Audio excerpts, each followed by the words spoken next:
ಸಾವಿತ್ರಿಬಾಯಿ ಫುಲೆ ಭಾರತದ ಮೊದಲ ಮಹಿಳಾ ಶಿಕ್ಷಕಿ. ಪ್ರತಿಯೊಬ್ಬರೂ ತಿಳಿಯಬೇಕಾದ ಪ್ರೇರಣಾದಾಯಕ ಕತೆ. ನಮಸ್ಕಾರ ಸ್ನೇಹಿತರೆ.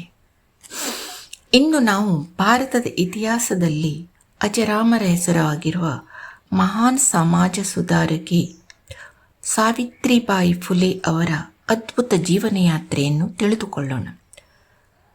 ಸಾವಿತ್ರಿಬಾಯಿ ಫುಲೆ ಅವರು 1831 ಜನವರಿ 3ರಂದು ಮಹಾರಾಷ್ಟ್ರದ ನಾಯಾಗಾವನಲ್ಲಿ ಜನಿಸಿದರು.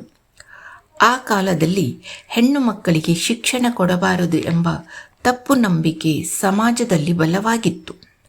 ಆದರೆ ಸಾವಿತ್ರಿಬಾಯಿ ಅವರು ಆ ಅನ್ಯಾಯವನ್ನು ಪ್ರಶ್ನಿಸಿದರು. ಅವರ ಪತಿ ಜ್ಯೋತಿರಾವ್ ಫುಲೆ ಅವರು ಸಾವಿತ್ರಿಬಾಯಿಗೆ ಶಿಕ್ಷಣ ಕಲಿಸಿದರು. ನಂತರ ಇಬ್ಬರೂ ಸೇರಿ 1848ರಲ್ಲಿ ಪುಣೆಯಲ್ಲಿ ಹೆಣ್ಣು ಮಕ್ಕಳಿಗಾಗಿ ಭಾರತದ ಮೊದಲನೇ ಆಧುನಿಕ ಶಾಲೆಯನ್ನು ಆರಂಭಿಸಿದರು. ಇದು ಭಾರತದ ಶಿಕ್ಷಣ ಇತಿಹಾಸದಲ್ಲಿ ಒಂದು ಮಹತ್ವದ ಹೆಜ್ಜೆಯಾಗಿತ್ತು. ಆದರೆ ಅವರ ದಾರಿ ಸುಲಭವಾಗಿರಲಿಲ್ಲ. ಶಾಲೆಗೆ ಶಿಕ್ಷಣ ನೀಡಲು ಹೋಗುವಾಗ ಸಂಪ್ರದಾಯವಾದಿಗಳು ಅವರ ಮೇಲೆ ಕಲ್ಲು, ಮಣ್ಣು ಮತ್ತು ಗೋಮೆಯನ್ನು ಎಸೆದಿದ್ದರು. ಆದರೂ ಅವರು ಹಿಂದೆ ಸರಿಯಲಿಲ್ಲ. ಅವರು ಹೆಚ್ಚುವರಿ ಸೀರೆಯನ್ನು ತೆಗೆದುಕೊಂಡು ಹೋಗಿ ಶಾಲೆಗೆ ತಲುಪಿದ ನಂತರ ಅದನ್ನು ಬದಲಾಯಿಸಿ ಮಕ್ಕಳಿಗೆ ಪಾಠ ಮಾಡುತ್ತಿದ್ದರು.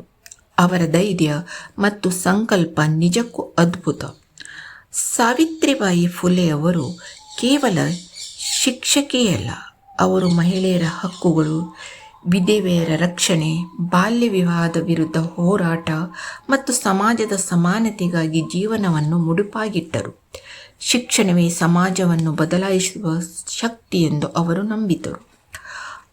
ಅವರು ಕವಿಯತ್ರಿಯೂ ಆಗಿದ್ದರು. ಅವರ ಕವಿತೆಗಳು ಶಿಕ್ಷಣ, ಆತ್ಮವಿಶ್ವಾಸ ಮತ್ತು ಮಾನವೀಯತೆ ಸಂದೇಶವನ್ನು ಸಾರುತ್ತದೆ.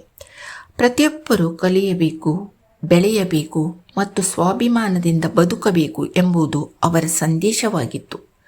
1897ರಲ್ಲಿ ಪ್ಲೇಗ್ ರೋಗ ಹರಡಿದಾಗ ರೋಗಿಗಳಿಗೆ ಸೇವೆ ಸಲ್ಲಿಸಿದ್ದ ವೇಳೆ ಅವರಿಗೆ ಸೋಂಕು ತಗುಲಿ ಅವರು ತಮ್ಮ ಪ್ರಾಣವನ್ನೇ ಸಮಾಜ ಸೇವೆಗೆ ಅರ್ಪಿಸಿದರು.